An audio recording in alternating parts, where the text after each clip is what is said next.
Hola, ¿qué tal? Bienvenidos a Infocampo Estudio, esta propuesta de Infocampo que busca meterse en las noticias del sector agropecuario, pero analizándolas en profundidad, charlando siempre con especialistas, con entrevistados y tratando de buscar el análisis a fondo.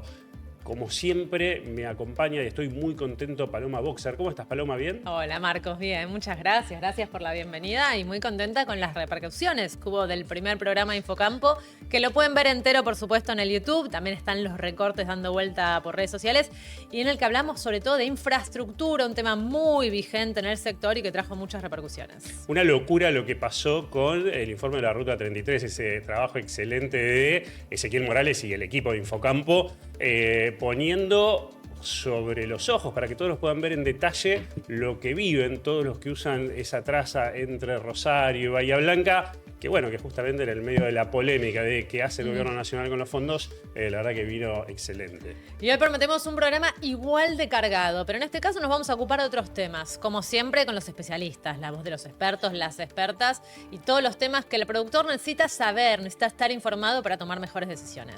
Y Paloma, si te parece, empezamos a presentar entonces directamente cuáles son los títulos, los temas que vamos a abordar en el día de hoy. Sí, el primero de ellos es la hora del riego y el momento clave para los productores. Se habla mucho de este tema en la Patagonia, ¿no? Que presenta buenos suelos, buen clima, pero que necesita obras hídricas, tanto grandes en manos del Estado como pequeñas dentro de la tranquera de cada productor, y vamos a estar ocupándonos de ese tema. El día de hoy vamos a hablar de la ganadería. ¿Hacia dónde vamos? Vamos a tener una visita de lujo, Víctor Tonelli, para analizar qué es lo que todavía falta explotar para que dé un verdadero salto productivo y a nivel de ingresos para el país. Pero por supuesto, las obras de infraestructura en riego hay que hacerlas y para eso el crédito es fundamental. Así que vamos a tener la perspectiva de la banca pública sobre este tema. ¿Cuánto salen? ¿Cuánto tiempo se recupera? ¿Cuáles son las tasas que requieren esta inversión? Todo en Infocampo Estudio. El gran desafío, Paloma, como lo fue, la verdad que el programa anterior, que nos costó muchísimo, pero llegamos, es que entre todo en una hora. Yo les quiero recomendar igual que se suscriban al canal de YouTube de Infocampo, que toquen la campanita, así les aparecen las notificaciones cada vez que aparece un material nuevo y sobre todo Infocampo Estudio, y que nos acompañen, obviamente, por el resto del programa.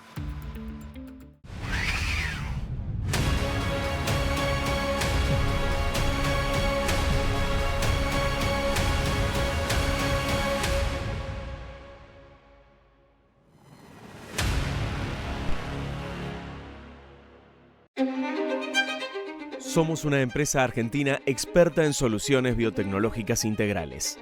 Desde nuestro país y para el mundo, creamos productos pensados para contribuir a la producción agropecuaria. Hay equipos que esperan el futuro y hay equipos que lo construyen. 10 años acercando al productor tecnologías de última generación, con datos reales y respaldo a campo. Esto es solo el comienzo. Grupo Tropfen, tecnologías con respaldo real. En cada campaña hay dos tipos de productores: los que cruzan los dedos y los que se remangan, los que prenden una vela y los que eligen Illinois, porque Illinois te da todo el control. Puro maíz, genética de última generación, portfolio robusto para cada ambiente. Es una marca de GDM. Cuando decidís y tomás el mando, no cruces los dedos, cruza los brazos y convertite en el guardián de tu campaña. Maíces Illinois. Sembramos resultados, sembramos confianza.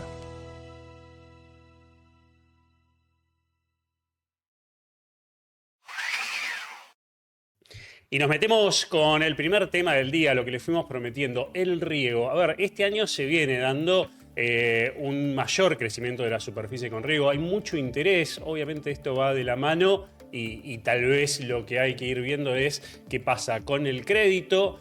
Como costado positivo aparecen leyes como el RIMI, que favorece la incorporación de equipos en muchos lugares, pero hay distintas zonas del país que tienen diferentes potencialidades. Quiero arrancar este tema con un dato que me acercaba Nahuel Locane de Valley, y él me decía, a ver, está buenísimo todo lo que se está dando con el crecimiento del riego, pero la Argentina tiene posibilidades de incorporar 5 millones de hectáreas. Estamos incorporando 50.000 hectáreas al año. Quiere decir que necesitamos 100 años para alcanzar nuestra potencialidad. Conclusión, está buenísimo lo que pasa, pero hay que darle una mayor vuelta de rosca para que esto sea más rápido. Vamos a hablar con una de las provincias que está más interesadas en el riego y en cómo se puede expandir para de esa manera fomentar zonas productivas que quizás hoy no lo son. Estamos en contacto con Carlos Banacloy, él es ministro de Economía y Producción de la provincia de Río Negro. Carlos, buenos días, ¿cómo estás? Acá Marcos y Paloma te saludamos. Muy buenos días al equipo y a toda la audiencia. Carlos, vamos a ocuparnos específicamente del riego, pero sabemos que los desafíos también son otros. ¿Por qué está buscando Río Negro expander su frontera de lo sembrable y qué está haciendo al respecto? Bueno, hay que entender que es una provincia continental que tiene hoy un río propio que nace y desemboca dentro de la propia provincia, un río que tiene más de 600 metros cúbicos por segundo de promedio, un río que recorre 675 kilómetros y genera distintos valles conocidos históricamente como el Alto Valle, el Valle Medio, el Valle Inferior de la provincia de Río Negro, que han tenido una matriz productiva durante muchos años muy identitaria, como fue la producción de peras y manzanas, pero que en los últimos 10 años sufrió una gran transformación en todo lo que tiene que ver principalmente con su ganadería. Y esta ganadería fue demandando mayor agricultura. Claramente lo que fue el corrimiento de la barrera sanitaria hace más de 10 años obligó al desarrollo de una ganadería mucho más intensiva y esto obviamente el desarrollo de las zonas agrícolas. Y cuando se empezaron a desarrollar las zonas agrícolas se empezó a descubrir su verdadero potencial. Claro. Muchas zonas que al ponerlas y someterlas a distintos sistemas de riego fueron hoy marcando prácticamente permanentemente y rompiendo récords en todo tipo de producción, desde maíz, cebada, centeno, lo que tiene que ver con soja, trigo, y esto fue generando una demanda de tierra, que grandes inversiones que empezaron a venir de manera aislada, y ahí empieza la mirada de la provincia de poner una infraestructura superior a la preexistente para un mayor desarrollo. ¿Cómo se coordina esto? ¿Cómo termina de compatibilizar con la producción frutícola? Que ahí sí ya tenés una infraestructura de muchos años, pero que hoy atraviesa una situación económica bastante complicada, ¿no? A nivel negocio. Entonces, esto busca complementar, busca crecer. Lo que pasa es que hay que entender que la cuadrícula histórica hecha hace más de 100 años con el dique Ballester, en lo que es la conformación del Alto Valle, donde hoy tenemos 77.000 hectáreas, y que además conviven con todo el proceso del desarrollo de lo que fue Vaca Muerta. No nos olvidemos que hoy entre el Alto Valle de Río Negro y Neuquén viven más de 1 millón de habitantes, esto con el potencial crecimiento que va a tener a partir de las dos provincias transformar a la Argentina en un hub exportador de gas y de petróleo. Ese Alto Valle es el que más sufre la incidencia fuerte de crecimiento poblacional, ¿no? Entonces empieza una competencia por la misma tierra, pero nosotros lo que tenemos que tener una mirada mucho más estratégica y es sostener la fruticultura, por supuesto, porque es una actividad principal y sigue siendo la motorizadora en gran medida, no solo en lo económico, sino en lo que tiene que ver con demanda de mano de obra. Es mano de obra intensiva, lo mismo pasa con el resto de la fruticultura, pensemos en frutos secos, cereza, lo que tiene que ver con olivos, lúpulo, la vitivinicultura. Pero estamos pensando en zonas que hoy son margen norte del Río Negro, básicamente sin esquemas productivos, que cuando uno los mira es transformar el desierto en vergeles verdes, ultra productivos, de alta demanda hoy de una tierra muy, muy apta para estos cultivos y que se hizo básicamente en los últimos 10 o 12 años con un incremental de prácticamente 90.000 hectáreas en 10 años. Y pensemos que Argentina tiene su stock ganadero totalmente anclado y Río Negro triplicó su stock en 10 años. Y esto es gracias a que realmente tenés un ciclo completo. Así nosotros hoy tenemos la fábrica de terneros, tenemos la agricultura extensiva, tenemos nuestras propias cabañas. Tuvimos que generar absolutamente todo, ya que no teníamos posibilidad de incorporar nada del norte. Y esto nos permitió ver el potencial realmente que tiene el resto de los valles, más allá del Alto Valle, que es un valle de los más históricos que tiene la provincia de Río Negro. Ahora, yo te quería preguntar, fue noticia hace poco que el BID le otorgó a la provincia un crédito de $80 millones. ¿Eso se va a usar exclusivamente para riego? ¿Va a ir una parte de infraestructura vial? Porque hemos recogido también reclamos de productores de la zona que dicen que las rutas no estarían a la altura de lo que se necesita para este gran crecimiento que se proyecta en la producción.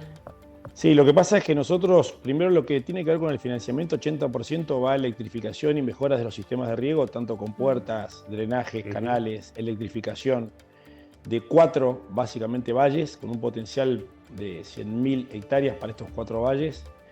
y no tienen que ver con la necesidad de la infraestructura de la 22 y la 151, que son dos rutas nacionales, que son las que en peor estado están, y que tienen que ver mucho más con la conectividad básicamente de todo lo que es hoy Vaca Muerta y la fruticultura. ¿Cuál es el interés que están mostrando hoy los productores? ¿Cómo se está avanzando en las obras de infraestructura? Sabemos muchos de los que nos están viendo tienen un especial interés en ese tema. Bueno, lo que hay que pensar es que son ya productores que están hace mucho tiempo produciendo en el lugar. Acá no estamos pensando en poner infraestructura para que vengan inversiones, sino que son infraestructuras que ya están avanzadas, porque en realidad en muchos casos hoy inclusive se está regando a combustible y el gran cambio es la transición energética, es decir, cambiar una matriz productiva y hacerla más eficiente. No nos olvidemos que estos proyectos nacen con un combustible probablemente totalmente subsidiado o parcialmente subsidiado, cosa que se les fue quitando en los últimos años y esto les fue quitando competitividad. Muchos de los esquemas productivos se sostienen principalmente por la diversidad que tienen en cuanto a lo que es, valga la redundancia, la diversificación productiva. No solo se hace agricultura, sino también se hace horticultura pesada, se hace cebolla. Río Negro se transformó en el primer exportador de cebolla del país. Hoy se hace zapallo, se está haciendo zanahoria y papa también como horticultura pesada que compensa a veces la agricultura y con costos muy ineficientes. Lo que estamos buscando hoy es que estos productores tengan mayor eficiencia en sus costos para que realmente puedan crecer en superficie productiva, que es lo que les llevaría hoy la electrificación en gran medida, sobre todo en lo que tiene que ver con Guardia Mitre, Conesa, Negro Muerto y Margen Norte de Chimpay.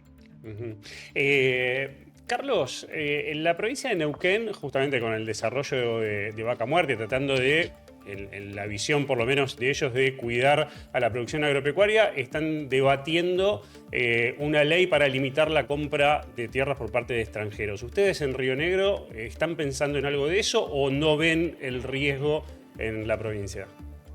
No, la verdad que no lo vemos porque en realidad de todos estos campos, y esto hay que entender lo que es un financiamiento BID, lleva un trabajo conjunto con los equipos técnicos del Banco Interamericano de Desarrollo, en lo que tiene que ver claramente con el arraigo, lo que tiene que ver con el impacto ambiental, con el impacto territorial, y el 100% de los actores son actores locales, no tenemos ningún tipo de actor extranjero dentro de los beneficiarios, si no hubiese sido inclusive hasta probablemente alguna de las complicaciones que traería un crédito como este. No, por supuesto. Y no vemos una amenaza en una inversión extranjera tampoco. Me parece que hoy limitarte a que sí o sí tenga que ser una inversión local, donde nosotros además las priorizamos en gran medida, todo lo que tiene con ley con incentivos a la inversión dentro de la provincia de Río Negro prioriza la inversión local, pero no limita la inversión extranjera, porque me parece que también si están dadas las condiciones para que compita con el sector privado local y en las mismas condiciones, no debería ser un requisito que seas local o que seas extranjero. Hace poco el gobernador Beretilnex manifestó cierta preocupación por la desinversión en el SENASA, los riesgos que esto podría acarrear para la sanidad.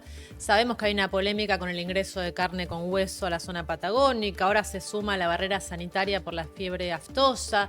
¿Qué está pasando en la provincia? ¿Cuál es la actualidad de estos debates? No, yo creo que hay debates que hay que darlos con la profundidad de los temas y con el conocimiento real de lo que sucede en la provincia, en el país y en el mundo. A veces los excesos de control Argentina llevan a estas políticas pendulares, que es decir, de golpe tenemos un control absoluto no solo sobre lo que tiene que ver con las importaciones, las exportaciones, con abusos, como han sido en su momento las IRAs para poder importar una tecnología o para poder incorporar algo que realmente la producción necesita para ser competitiva, pero de golpe el péndulo va hacia el otro lado de una manera mucho más violenta y empezamos a desregular cosas que a veces no tienen mucho sentido o que tienen un impacto negativo inclusive en la región. Y esto pensemos lo que fue en su momento la discusión con lo que es la temporada de sellos en cosecha de peras y manzanas, donde uno de alguna manera determina en qué momento es el momento óptimo para empezar a cosechar, porque a veces vos encontrás un mercado vacío y la gente empieza a cosechar fruta verde que después llega al mercado y termina destruyendo la calidad de la fruta en cuanto a la imagen y la percepción que tiene la gente sobre ese producto,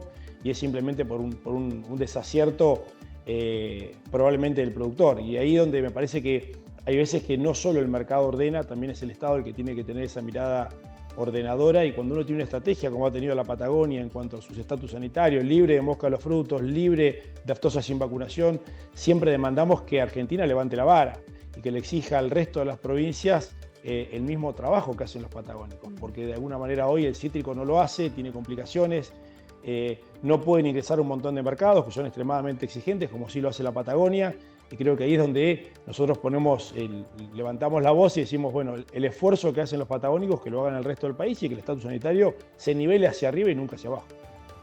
Carlos, muchísimas gracias. Abrazo grande. No, gracias a ustedes por este tiempo y disposición. Un abrazo grande.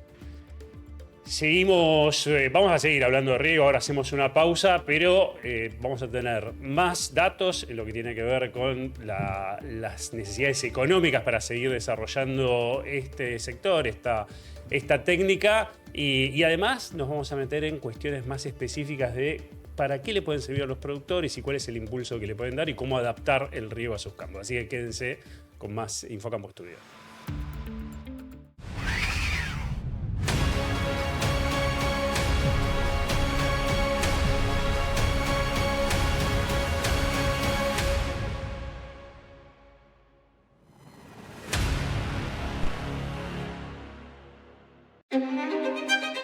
Somos una empresa argentina experta en soluciones biotecnológicas integrales. Desde nuestro país y para el mundo, creamos productos pensados para contribuir a la producción agropecuaria.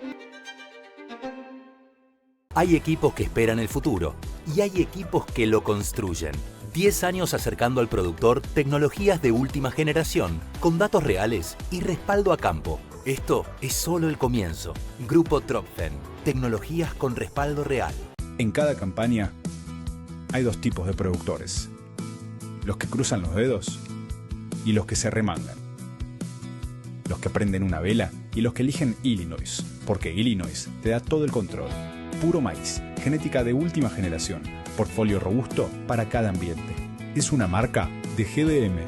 Cuando decidís y tomás el mando, no cruces los dedos, cruza los brazos y convertite en el guardián de tu campaña. Maíces Illinois. Sembramos resultados, sembramos confianza.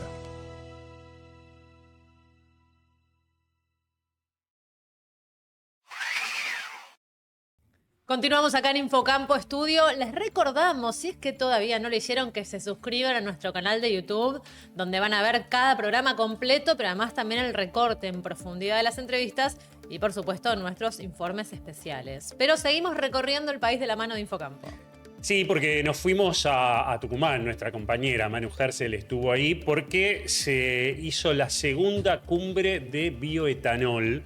Y la verdad que es uno de los grandes temas de debate que se vienen hacia adelante, Paloma. Escuchábamos ahí las repercusiones del Congreso y nos pusimos a trabajar en el tema. Se viene un nuevo informe exclusivo especial de Infocampo Estudio, en este caso biocombustibles, el potencial de crecimiento que tiene acá en nuestro país y los proyectos que se están debatiendo porque sabemos hay interés de aumentar el porcentaje de bioetanol en las naftas. ¿Cómo va a afectar esto el precio? ¿A qué jugadores se les va a permitir participar? Pymes, cerealeras, todo eso, el programa que viene en un informe especial. Y vamos a ir adelantándoles que es una de las cosas que se pidió muy claramente en esta cumbre de bioetanol. No es menor de lo que estamos hablando. Estamos hablando de trabajo y producción a través de algo que acá en Tucumán tenemos y queremos desarrollar. Porque esto no es una lucha de Tucumán, la tenemos que enmarcar dentro de un federalismo que cada vez se impone más y donde las provincias tienen que ir tomando un protagonismo que nos debe decir que la generadora de las riquezas, que la generadora del andamiaje que hace mover la economía de un país, somos las provincias. Y en ese marco es donde nosotros venimos a decir no queremos que nos regalen nada. Queremos desarrollar, apoyamos el corte, queremos ir del 12 al 15%, pero para eso se necesita inversión. Y para que esa inversión se realice, necesitamos una seguridad jurídica. A lo largo y a lo ancho del país tenemos litio, petróleo, esta vaca muerta, hay viento, sol.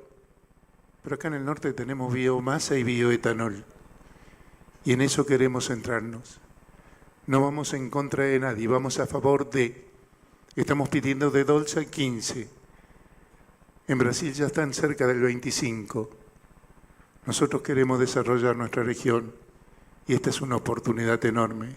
Esta ley va a ser fundamental para lo que es esta la actividad de toda la liga, de las provincias que integramos la liga, y por supuesto también tiene que ver con nuestro futuro, con el futuro de nuestras provincias, porque necesitamos más desarrollo, más trabajo, y además también sé que particularmente para nuestros ingenios es muy importante todo lo que es el biocombustible, porque bueno, obviamente hay otras actividades ligadas a ellos que probablemente hoy no están en su mejor momento, y creo que esto es una gran posibilidad y alternativa.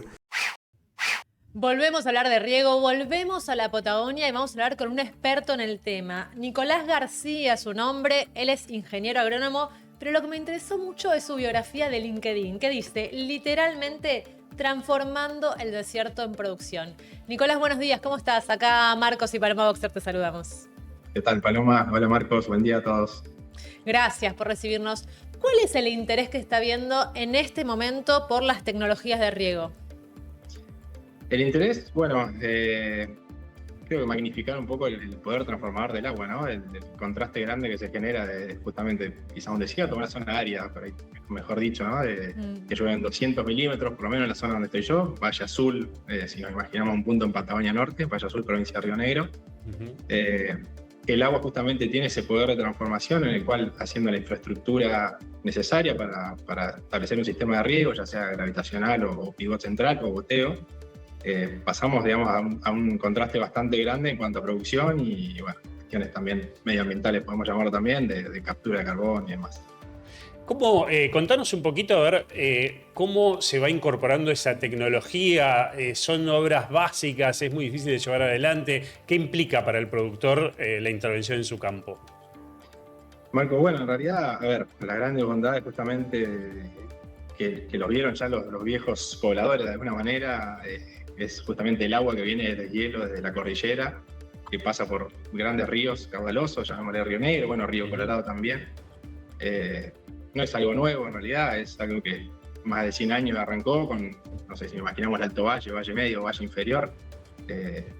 Ya vieron ese potencial y hicieron esa infraestructura que la verdad personalmente los admiro un montón con esa tecnología que había en ese momento, ¿no? De poder hacer justamente una nivelación de suelos y poder dimensionar justamente las características técnicas para regar justamente, que es la por gravedad en este caso. Actualmente la verdad que podemos decir que tenemos un lujo de herramientas, que ya sea, no sé, el láser en un caso, o sistemas de nivelación RTK, en el cual contamos con mucha información para poder hacer esa nivelación de suelo, si hablamos de gravitacional. Para que se imaginen, en un riego gravitacional hay, digamos, el largo de riego de un lote puede ser de 200 metros, 250 metros, 300 metros, y se manejan pendientes en el cual justamente el agua tiene que fluir por esa pendiente y tiene que haber una diferencia de que hablemos de centímetros, no sé, imagínense 3 centímetros cada 100 metros que tenga una caída de ese nivel para que el agua fluya por gravedad justamente. Entonces hoy contamos con herramientas que se puede hacer.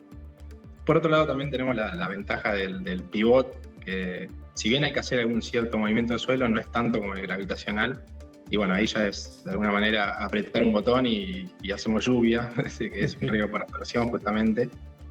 Así que bueno, hay estos dos sistemas que se ven bastante en la zona para seguir ampliando el área bajo riego. Ahora, sé que obvio cada caso puntual debe requerir otros números, pero en promedio, ¿de cuánta plata estamos hablando? ¿De qué es la inversión? ¿Cuánto repercute en productividad? ¿En cuánto tiempo se recupera esa plata que se puso ahí? Más o menos, ¿no?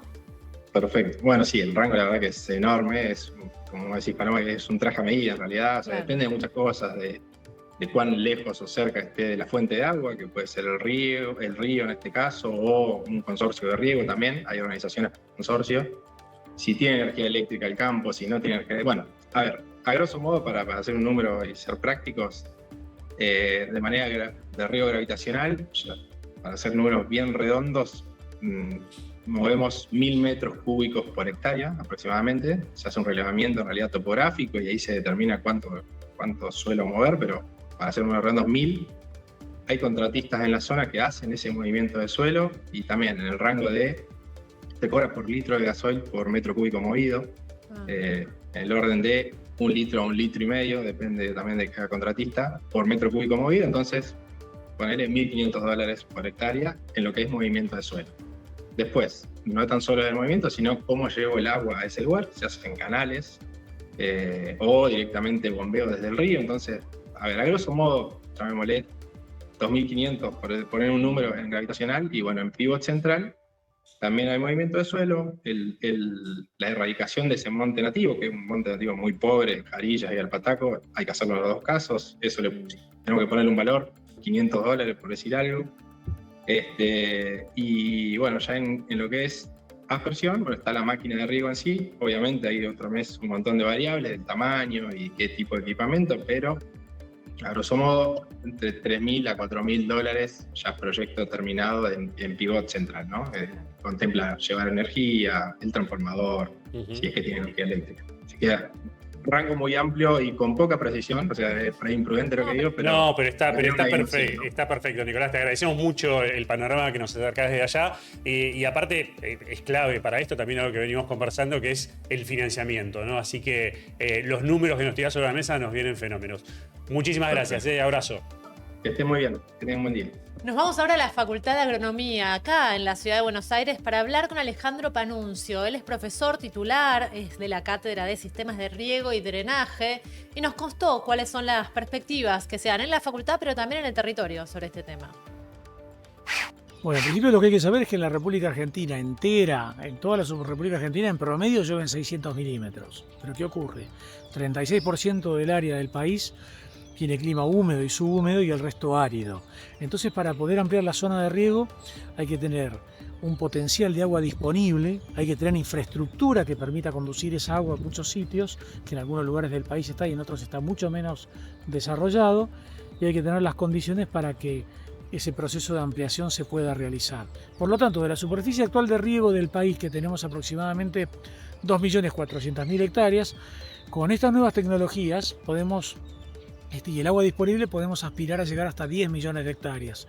Y esto nos sacaría de alguna manera de un problema grave que padecemos, que es, bueno, los lugares donde hace falta riego, pero también de la variabilidad climática, que hace que por ahí tenemos años con muchas precipitaciones y años con bajas precipitaciones. Hay que acordarse que Argentina, en la última sequía importante que tuvo, pasó de 130 millones de toneladas de granos a 80 y pico de millones de toneladas. O sea que esa diferencia de producción de granos que hubo implicó una diferencia de valor de más de 20.000 millones de dólares. Si nosotros consideramos que un equipo de riego cuesta aproximadamente $4.000 por hectárea, esa sequía costó el equipamiento para 5 millones de hectáreas.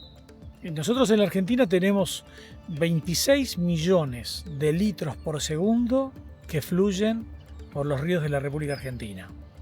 De esos 26 millones, entre 20 y 22 millones son de la Cuenca del Plata.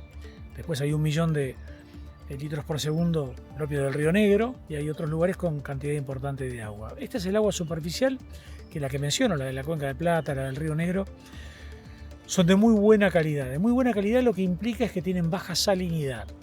Se puede tener obviamente un conocimiento acabado de toda la teoría sobre cómo regar y dónde y cómo, pero también en el momento práctico hay que no dormirse tal vez con el manejo de las escalas, ¿no? ¿Qué hay que tener en cuenta en ese sentido? En principio lo primero que hay que tener en cuenta es que el riego en el mundo se produce con un 56% de eficiencia. ¿Qué quiere decir? Que en el mundo se riegan 2.700 kilómetros cúbicos de agua para que queden almacenados nada más que 1.500. Entonces, en principio, lo que tiene que plantearse el mundo agrícola bajo riego es que utilice el 70% del agua dulce y que tiene una eficiencia baja. Por lo tanto, la capacitación de recursos humanos, más allá del equipo de riego en sí mismo, es muy importante para aplicar el agua de manera adecuada. Y una cosa que nos ayuda enormemente hoy en día son todas las herramientas de información satelital con que se cuentan, que permiten establecer de manera apropiada el momento adecuado para el riego, de manera que cada milímetro que aplicamos sea transformado en materia seca y no algunos milímetros que por ahí no cumplen esa función.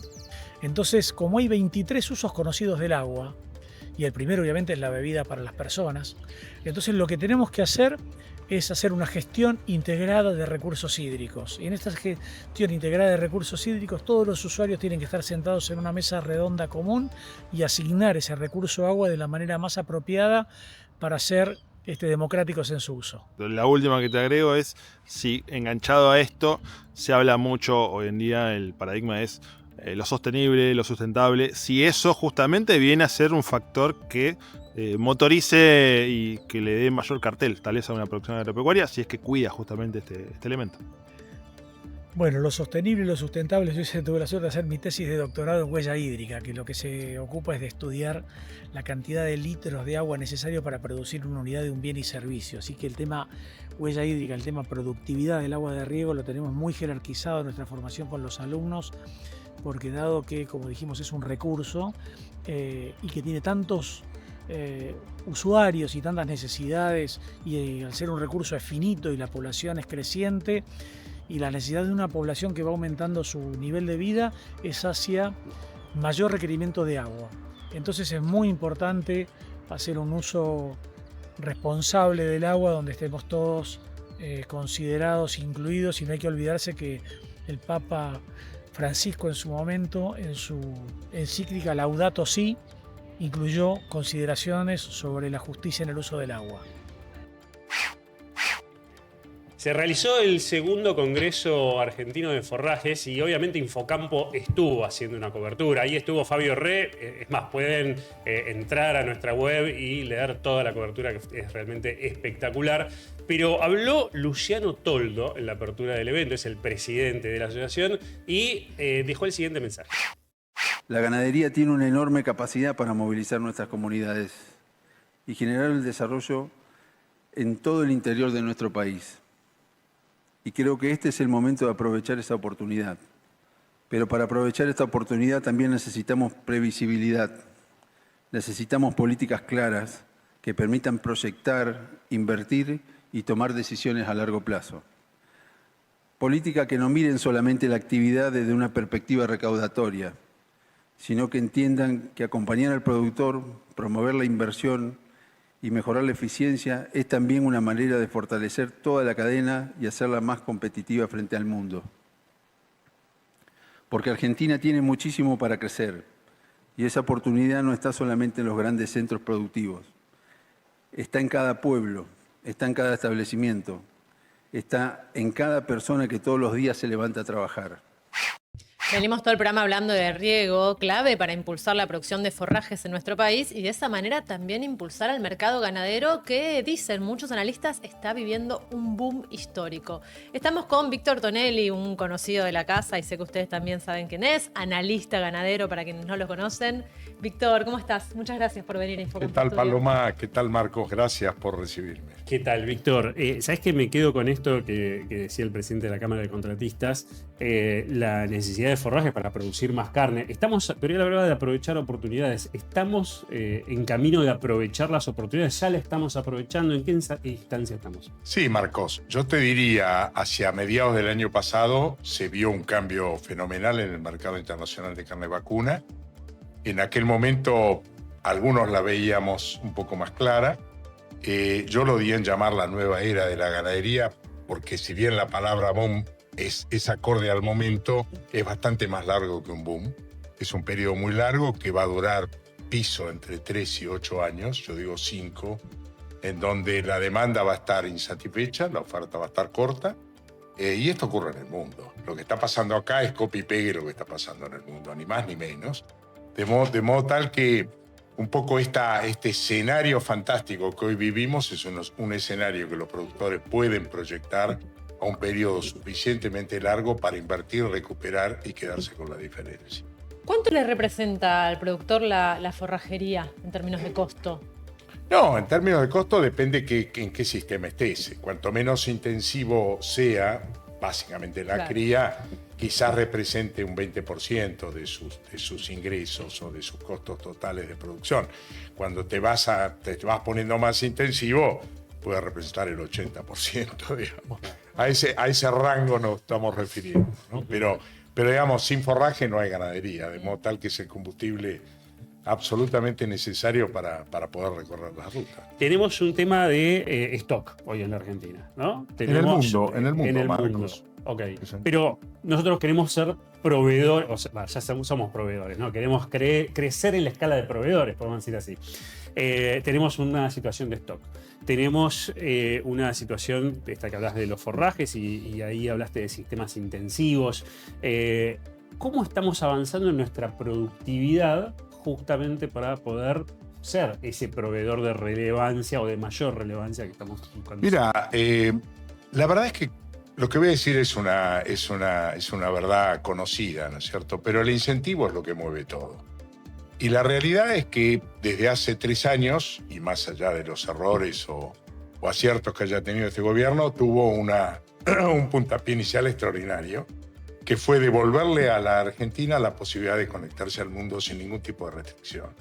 Y eso fue un incentivo de tal magnitud, el hecho de no prohibir, cuotificar o limitar exportaciones, que la ganadería lo entendió muy rápidamente. A partir de ese momento, yo te diría, ya llevamos, es un poquito menos de 3, pero digo 3 en términos generales, un periodo largo en el que el ganadero entendió que tiene que pisar el acelerador y que lo que está ocurriendo al mundo lo puede disfrutar. De modo tal que yo estoy viendo que la Argentina en los últimos años ha pegado una mejora significativa en todo lo que es eficiencia y fundamentalmente en el aspecto reproductivo, que es la génesis de todo el proceso. Es decir, sin terneros no hay carne y en eso veo cambios pero muy significativos. Un datito nada más, pero si uno mira del 2018 en que se abre China y revaloriza el valor de la vaca refugio, que es muy importante en la ecuación del criador, hemos pasado del 63-64% de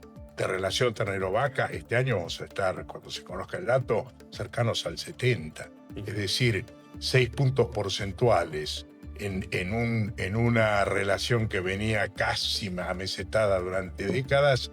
Es algo espectacular. Y en procesos tan lentos como son los biológicos. Y los procesos tan lentos, ¿no? Claro. Sí. Hay una discusión que se está dando ahora, que por ahí es chiquita, pero me parece que hace también a la eficiencia, que tiene que ver primero con la calidad de los animales, empieza el marmoreo sobre la mesa y en qué destinos nos van a pagar mejor. Y por otro lado, los productores diciendo, sí, pero la industria no me lo reconoce. Repito, por ahí sí hay una discusión chiquita, pero hace a consolidar una eficiencia.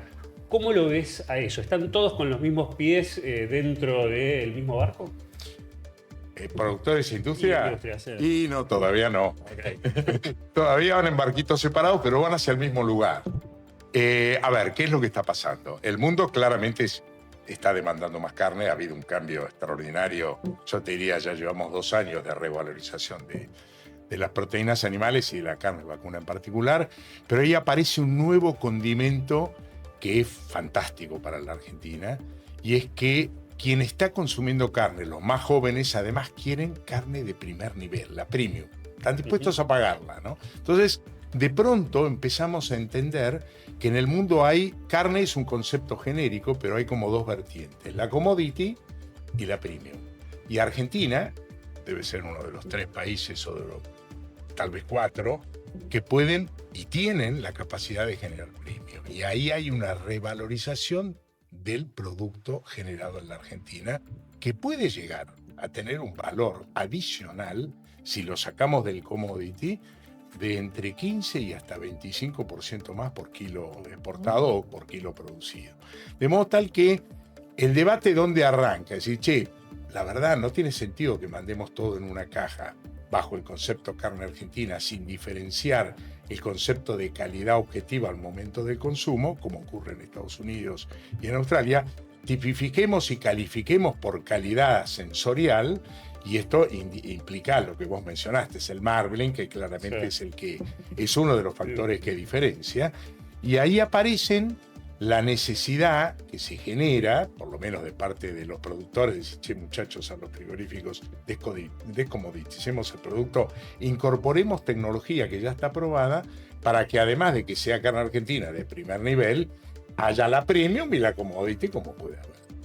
Para eso, en ese debate nos encontramos en este momento, La industria lo está probando, los sistemas. Yo no sé si hay 8, 10, 12 frigoríficos que lo están probando, todos en cámara cerrada, como se dice, cazando en el zoológico.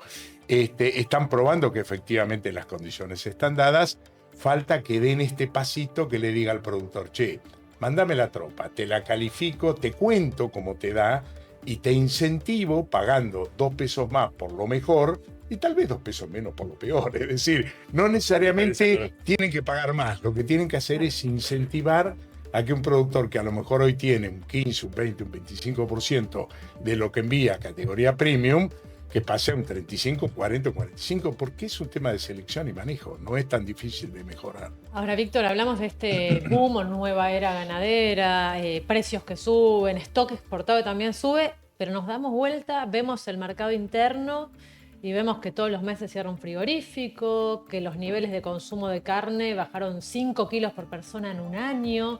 ¿Qué está pasando puertas adentro de la Argentina? Está pasando que estamos viendo la realidad estructural de hacia dónde va la carne vacuna. La carne vacuna es cara, debe ser cara, y no tiene otra forma de subsistir si no es cara. Es decir, durante muchos años vivimos una fantasía de carne barata subsidiada o en todo caso generada por intervenciones de las políticas públicas. La realidad es que en el mundo se consume el 80% de pollo y cerdo y 20% de vacuno. Pero somos el país de las vacas. No, sí, Estados Unidos también lo es, Brasil también lo es, y sin embargo esa relación se da. Por primera vez en la historia de que yo tengo recordada, tengo 55 años de profesión, los precios relativos del cerdo, del vacuno, del cerdo y del pollo están alcanzando los niveles internacionales. Dicho de manera clara, 4-1 en la vacuna respecto del pollo, 2-1 la vacuna respecto del cerdo. Y en ese contexto, hoy consumimos 45, hace 60 años consumíamos 80 y dentro de 10 años vamos a consumir 35 kilos de carne vacuna. Va a seguir bajando. Claramente, porque necesitas 3 años y medio desde que vos gestás el embrión de un vacuno hasta que tenés la carne disponible al plato. 3 años y medio como mínimo. En el cerdo son 6 meses, en el pollo son 2. O sea, comamos pasado ahora porque después no lo vamos a poder pagar. ¿Sí? No, lo vas a poder pagar, pero no lo vas a comer en forma cotidiana a un precio que es irreal. Claro, ahí el debate que falta, y me parece que es por parte del sector, no solo el sector bovino, sino el porcino y el aviar, es tratar de explicar un poquito más que si vos comés todos los días carne de cerdo, carne de pollo, no estás perdiendo determinados nutrientes, que podés tener una dieta saludable incorporando otras carnes. Mirá, el dato para mí que es central, es decir, cuando consumíamos 80 kilos de carne vacuna, consumíamos 12 de pollo y cerdo, total 92. Hoy consumimos 115 kilos de carnes. La diferencia es que de los 12 pasamos a 65 y de los 80 a 45. Y te digo más, festejemos que estamos en 45, vamos a 35 en 2 años más. Te hago la última para volver al panorama internacional, ¿no? Porque vos dijiste, se vienen 5 años de buena perspectiva internacional, pero en el medio vemos mucho ruido. Vemos anuncios de Trump que cierra, que abre cuotas extras, que va y viene. Todos los países obviamente tratan de defenderse para tratar de que no suban sus precios internos. ¿Vamos a convivir con eso o eso nos puede hacer volcar y toda esta inversión que hacen los productores, que se recogen mucho tiempo después, corre peligro? Y mirá, la respuesta se llama Tratado de Libre Comercio, acuerdos internacionales y estar bien con el mundo. El negocio de la carne vacuna en particular, de cualquier commodity, va a estar siempre sesgado por políticas internas proteccionistas sobre lo que no hay Organización Mundial de Comercio que lo pueda resolver. China fijó cuotas, Estados Unidos fijó cuotas, los otros países fijan aranceles, fijan acuerdos para bajar aranceles. Argentina estuvo durante décadas afuera del mundo. Volver al mundo no es fácil. Volver al mundo, integrarse en esos acuerdos lleva mucho tiempo. Y de nuevo parece que estuviera haciendo política para el gobierno, pero reconozco que en esto también están trabajando muy bien.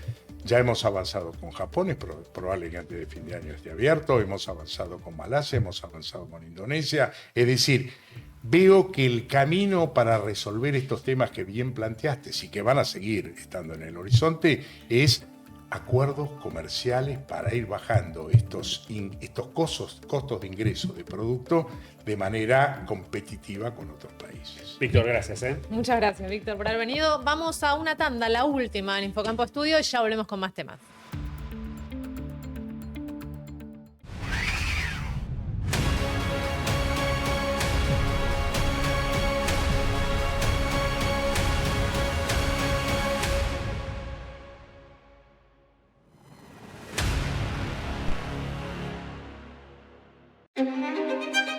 Somos una empresa argentina experta en soluciones biotecnológicas integrales. Desde nuestro país y para el mundo, creamos productos pensados para contribuir a la producción agropecuaria. Hay equipos que esperan el futuro y hay equipos que lo construyen. 10 años acercando al productor tecnologías de última generación, con datos reales y respaldo a campo. Esto es solo el comienzo. Grupo Tropfen, tecnologías con respaldo real. En cada campaña hay dos tipos de productores. Los que cruzan los dedos y los que se remangan.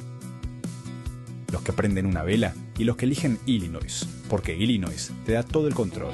Puro maíz, genética de última generación, portfolio robusto para cada ambiente. Es una marca de GDM. Cuando decidís y tomás el mando, no cruces los dedos, cruza los brazos y convertite en el guardián de tu campaña. Maíces Illinois. Sembramos resultados, sembramos confianza.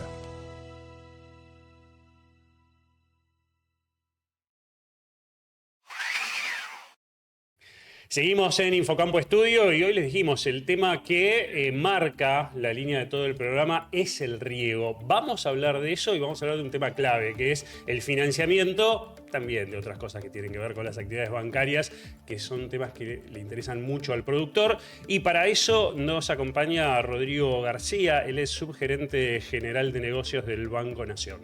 ¿Cómo estás? Rodrigo, ¿bien? Muy bien, buenos días. Gracias por invitarnos. No, gracias a vos por venir. Rodrigo, ¿cuánto de este interés de los productores por el riego se traduce en efectivamente pedidos de crédito para invertir en el área? Mira, la verdad que consultas hay muchas. Mucho ahí tiene que ver el acompañamiento de los importadores, fabricantes, todo lo que es el clúster de venta de todos los productos, porque no solamente es un producto de riego, sino hay proyectos de riego, hay cambio tecnológico, hay modernización, búsqueda de eficiencia. Nosotros acompañamos todo ese desarrollo y es algo que vemos que en los últimos años fue creciendo. O sea, el banco participa en financiamiento al agro muy activamente en todo lo que es venta de maquinaria agrícola, tradicional, implementos, y vemos que en los últimos años el riego va tomando preponderancia, va tomando lugar. Hoy ya está de toda la cartera que tenemos de financiamientos de maquinaria e implementos. Antes no existía, hoy ya está casi cerca del 4 o 5%, o sea, va tomando relevancia y es algo que los productores van consultando y tiene también una inversión considerable porque, ya te digo, no es solamente a veces comprar un implemento, sino tener que hacer toda una inversión para armar todo ese sistema y ahí el banco acompaña con soluciones para poder llevarlo adelante, ¿no? El gobierno este año tomó un par de medidas que benefician el riego, ¿no? Tema de baja de impuestos y por otro lado el famoso RIMI que permite esta aceleración, esta amortización acelerada. Sí. ¿Vieron un antes y un después a partir de ahí? Exactamente, o sea, a eso se le dio un impulso y es algo que obviamente el sector fue dándole trascendencia, dando conocimiento para que los productores sepan los beneficios que tienen y también los beneficios que no solamente tienen estas desregulaciones económicas, sino también en su mejora en la eficiencia y en la productividad, ¿no? O sea, mejora en los rindes. Por eso ahí desde el lado del banco lo que se hizo, se amplió, vamos a decir, la posibilidad de extender plazos, mejorar las condiciones, que puedan ser productos no solamente nacionales, sino también importados, porque había todo un conjunto de mejoras tecnológicas que no estaban todavía disponibles en el país por medio de los fabricantes y que los fabricantes fueron incorporando para mejorar su oferta. Y ahí el banco, como te digo, mejoró condiciones, mejoró plazo, hasta hay líneas para lo que es cambio de toda una mejora, todo un proceso con gracia de hasta 12 meses. O sea, plazos que le dan esa inversión inicial que uno tiene que hacer, que tiene un costo grande, para que no tengas que cargar con el costo también de la cancelación del crédito. Bueno, ya que hablas de plazos, te pregunto, sé que el balance general no está hecho, pero al menos el consolidado del primer semestre, ¿qué tasas se están manejando para los préstamos relacionados con el riego? Y si tienen el dato de cuánto dinero efectivamente ya se lleva prestado. Mirá, lo que es a nivel tasas, el primer semestre del año tiene una particularidad que tenemos las Expo. O sea, tenemos Expo Agro, tenemos Agroactiva, tenemos Agronea. Y el banco tiene esta. Que ahí el banco hace acciones muy fuertes con tasas, en algunos casos con convenios con productores, pero en otros casos directamente el banco pone tasas en góndola muy competitivas. Por ejemplo, este año estuvimos con tasas en tanto Expo Agro como Agroactiva de menos del 25%, que de acuerdo a la reciprocidad de ese cliente llegaban a tasas entre, ya te digo, 22, 23%, o sea, tasas muy competitivas. Eso es menos a la inflación, o sea, totalmente. Tasas subsidiadas de alguna manera. Y tiene no es un tema de subsidio, es un tema de decisión comercial. Son ofertas. Ofertas como comerciales las ofertas por del un tiempo que supermercado. están durante, claro, que Mitad. están disponibles durante la época de las Expo. Si no, una línea tradicional igual es muy competitiva, estás hablando de tasas del 30-31%, en líneas que pueden llegar hasta 10 años. O sea, no es poco plazo, que le da la posibilidad al productor de hacer todo ese cálculo, decir esas inversiones, cómo ir desarrollándolo, poder programarlo bien en el tiempo. Más allá del riego, ¿cómo está hoy la banca oficial, el Banco Nación, en materia de crédito a los productores? ¿Y cuáles son las tendencias que están observando? Por ejemplo, hace pocos días veíamos informes de bancos privados diciendo los créditos en dólares están volando para algunas actividades. ¿Qué ven ustedes? Bueno, a ver, el agro es un sector que puede acceder a dólares. ¿Por qué? Recordemos que el Banco Central, dentro de su normativa, todavía tiene, más allá de que recientemente hizo una pequeña adecuación habilitando que un 15% de los depósitos pueda ser utilizado por aquellos no generadores de dólares. El campo, al estar en la cadena de valor de exportación, siempre el productor de granos o en el caso de frutícola, que son un clúster exportador, puede acceder a dólares.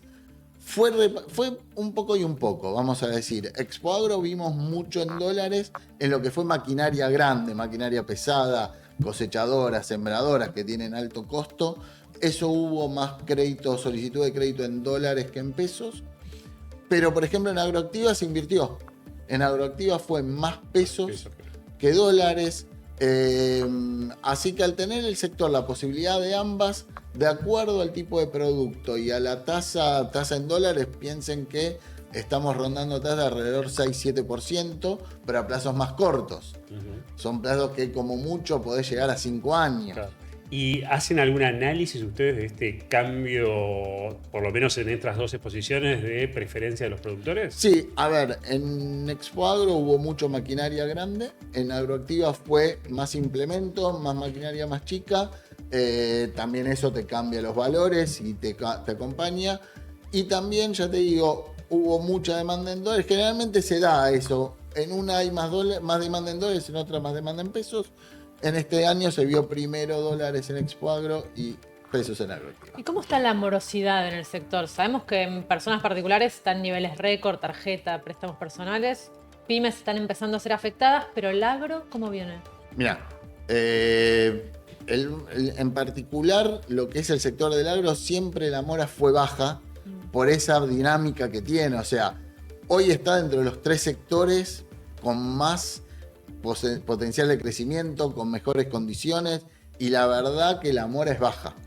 La verdad que el productor y tanto todo el ecosistema del agro hoy, con una mejora tanto en precio de ganado, tanto en precio de las cereales, está en un muy buen momento. Y el banco, por ejemplo, para que tengan una dimensión, ya lleva desembolsado en este primer semestre del año más de 4 billones de pesos en lo que es el acompañamiento al sector. O sea, más allá de que para el Banco Nación siempre fue un sector estratégico el agro, por la presencia federal que tiene el banco, en todas las provincias tenemos un arraigo y un acompañamiento muy cercano con el productor, para el banco es un sector estratégico y que aparte tiene muy buen potencial. Rodrigo, no sé cuánto tardan ustedes en analizar una línea y qué va pasando en el mercado y qué van a ofrecer, pero se viene un año electoral, ¿no? Y empieza a estar en la cabeza de todos, no solo del productor agropecuario, qué pasará con el tipo de cambio, qué pasará con la inflación. ¿Cómo proyectan, no esos datos, pero digamos, cómo proyectan ustedes el rumbo de los negocios del crédito para el banco? No, mira, nosotros la verdad que vemos que siempre hay influencia, pero la verdad que por lo menos de acá a fin de año vemos que el sector seguimos teniendo demanda, sigue teniendo proyectos. ¿Por qué? Porque tiene ese potencial de crecimiento no solamente hacia adentro, sino hacia el exterior. O sea, hoy Argentina tiene buenas perspectivas de exportación en todo lo que es el entramado del agro, así que por el momento vemos la verdad que muy buenas expectativas que puede seguir fluyendo como vinimos en este primer semestre. Rodrigo, muchas gracias por venir a Infocampo Por favor, Estudio. ustedes por invitarme. Y llegamos al final de Infocampo Estudio. Paloma, ¿la pasaste bien hoy? Sí, muy bien, y además siento que aprendimos muchísimo sobre un tema que cada vez cobra más relevancia en el sector, como es el riego. Totalmente. Y les recomiendo a todos, si no quieren perderse ninguna de las emisiones, es que se suscriban a nuestro canal de YouTube, al canal de YouTube de Infocampo, que le hagan tilde en la campanita, así les avisa cada vez que hay un contenido nuevo. Y nos reencontramos en la próxima. Sí, y no se olviden de comentarnos en el video de qué quieren que hagamos en los próximos programas. Esto es una comunidad y lo construimos juntos, así que si tienen especial interés por una problemática, nos lo hacen saber en comentarios y nosotros los vamos a estar leyendo. Nos vemos en el próximo Infocampo Estudio.